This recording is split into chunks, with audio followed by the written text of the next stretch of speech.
शुक्राचार्य की घोर तपस्या और इनका शिव जी को चित्ररत्न अर्पण करना तथा अष्टमूर्त्यष्टक स्त्रोत द्वारा उनका स्तवन करना, शिव जी का प्रसन्न होकर उन्हें मृत संजीवनी विद्या तथा अन्य वर प्रदान करना।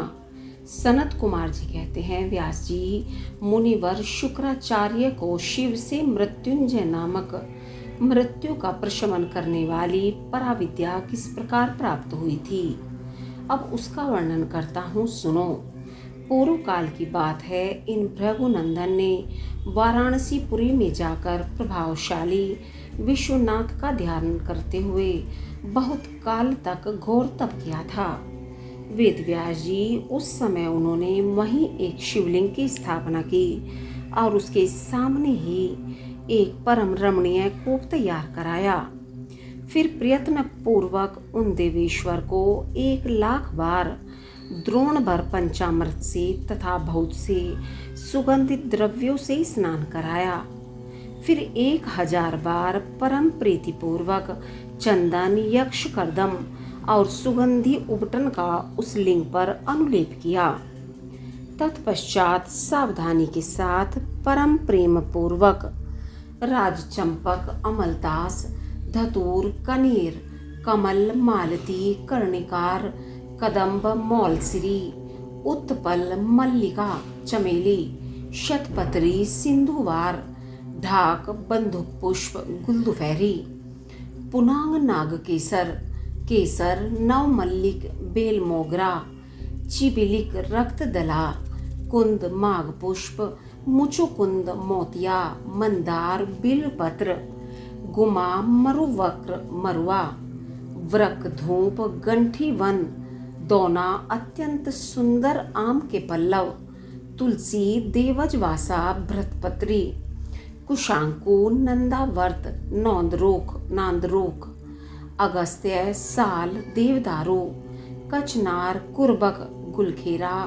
दुर्वाकुर, कुरंटक, करसैला, इनमें से प्रत्येक के पुष्पों और अन्य पल्लवों से तथा नाना प्रकार के रमणीय पत्रों और सुंदर कमलों से शंकर जी की विधिवत अर्चना की। उन्हें बहुत से उपहार समर्पित किए तथा शिवलिंग के आगे नाचते हुए शिव सहस्त्र नाम एवं अन्य स्तोत्रों का गान करके शंकर जी का स्तवन किया।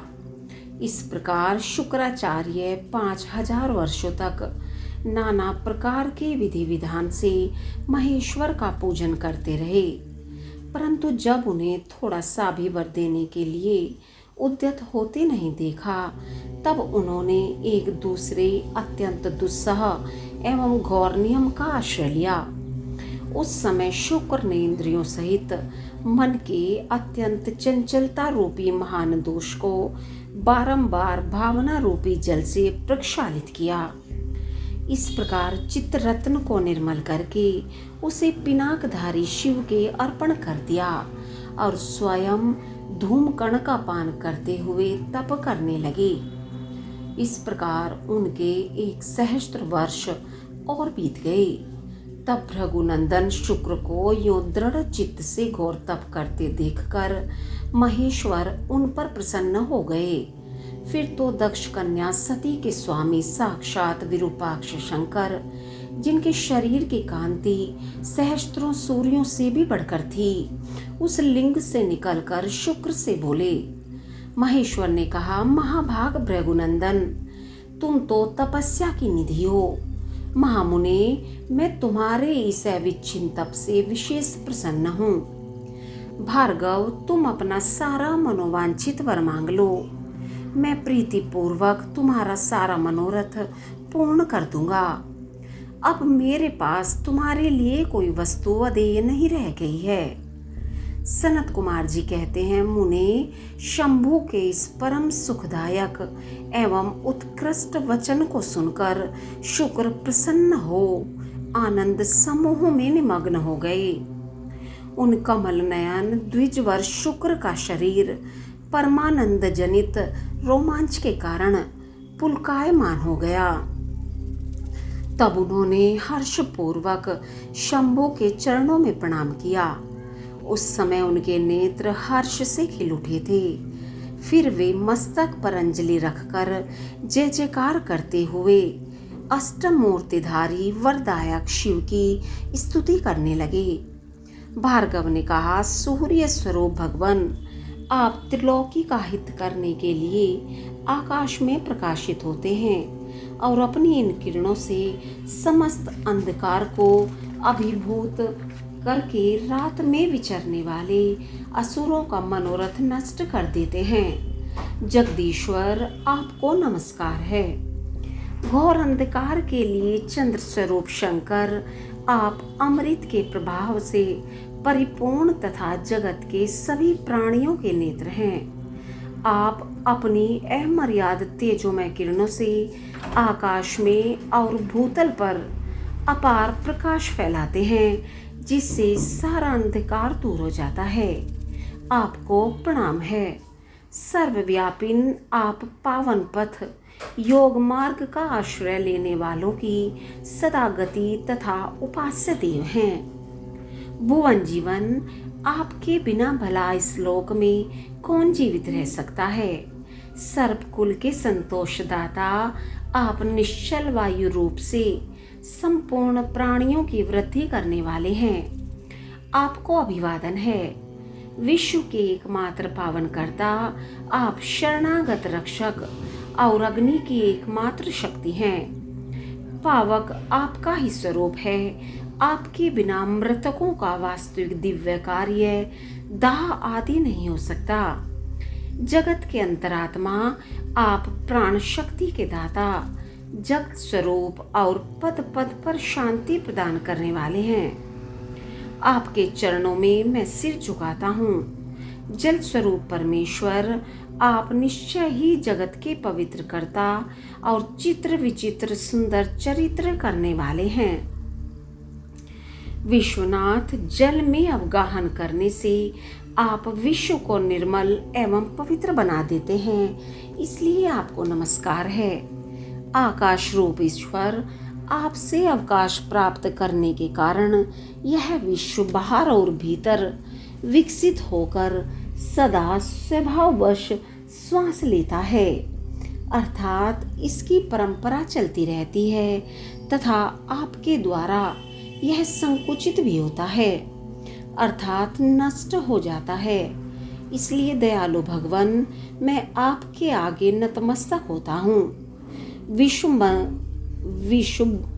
विश्वंभरात्मक आप ही इस विश्व का भरण पोषण करते हैं। सर्वव्यापिन, आपके अतिरिक्त दूसरा कौन अज्ञान अंधकार को दूर करने में समर्थ हो सकता है। अतः विश्वनाथ, आप मेरे अज्ञान रूपी तम का विनाश कर दीजिए। नागभूषण, आप स्तवनीय पुरुषों में सबसे श्रेष्ठ हैं, इसलिए आप परात्पर प्रभु को मैं बारंबार प्रणाम करता हूँ। आत्म स्वरूप शंकर, आप समस्त प्राणियों के अंतरात्मा में निवास करने वाले प्रत्येक रूप में व्याप्त हैं और मैं आप परमात्मा का जन हूँ। अष्टमूर्ति, आपकी इन रूप परंपराओं से यह चराचर विश्व विस्तार को प्राप्त हुआ है, अतः मैं सदा से आपको नमस्कार करता हूँ। मुक्त पुरुषों के बंधो, आप विश्व के समस्त प्राणियों के स्वरूप, प्रणत जनों के संपूर्ण योग क्षेम कर निर्वाह करने वाले और परमार्थ स्वरूप हैं। आप अपनी इन अष्ट मूर्तियों से युक्त होकर इस फैले हुए विश्व को भलीभांति विस्तृत करते हैं, अतः आपको मेरा अभिवादन है। सनत कुमार कहते हैं, मुनिवर, भृगुनंदन शुक्र ने इस प्रकार अष्टमूर्ति अष्टक स्त्रोत द्वारा शिवजी का स्तवन करके भूमि पर मस्तक रखकर उन्हें बारंबार प्रणाम किया। जब अमित तेजस्वी भार्गव ने महादेव की इस प्रकार स्तुति की, तब शिवजी ने चरणों में पड़े हुए उन द्विजवर को अपनी दोनों भुजाओं में पकड़कर उठा लिया और परम प्रेम पूर्वक मेघ गर्जन की सी गंभीर एवं मधुर वाणी में कहा, उस समय शंकर जी के दांतों की चमक से सारी दिशाएं प्रकाशित हो उठी थी। महादेव जी बोले, विप्रवर कवे, तुम मेरे पावन भक्त हो। तात तुम्हारे इस उग्र तप से, उत्तम आचरण से, लिंग स्थापन जन्य पुण्य से, लिंग की आराधना करने से, चित्त का उपहार प्रदान करने से, पवित्र अटल भाव से, अविमुक्त महाक्षेत्र काशी में पावन आचरण करने से मैं तुम्हें पुत्र रूप से देखता हूँ। अतः तुम्हारे लिए मुझे कुछ भी अदेय नहीं है। तुम अपने इसी शरीर से मेरी उदरतरी में प्रवेश करोगे और मेरे श्रेष्ठ इंद्रिय मार्ग से निकलकर पुत्र रूप में जन्म ग्रहण करोगे। महाशुचि, मेरे पास जो मृत संजीवनी नाम की निर्मल विद्या है, जिसका मैंने ही अपने महान तपोबल से निर्माण किया है, उस महामंत्र रूपा विद्या को आज मैं तुम्हें प्रदान करूंगा। क्योंकि तुम पवित्र तप की निधि हो, अतः तुम में उस विद्या को धारण करने की योग्यता वर्तमान है। तुम नियम पूर्वक जिसके उद्देश्य से विद्येश्वर की श्रेष्ठ विद्या का प्रयोग करोगे, वह निश्चय ही जीवित हो जाएगा। यह सर्वथा सत्य है। तुम आकाश में अत्यंत दीप्तिमान तारा रूप से स्थित हो जाओगे। तुम्हारा तेज सूर्य और अग्नि के तेज का भी अतिक्रमण कर जाएगा। तुम ग्रहों में प्रधान माने जाओगे। जो स्त्री अथवा पुरुष तुम्हारे सम्मुख रहने पर यात्रा करेंगे, उनका सारा कार्य तुम्हारी दृष्टि पड़ने से नष्ट हो जाएगा।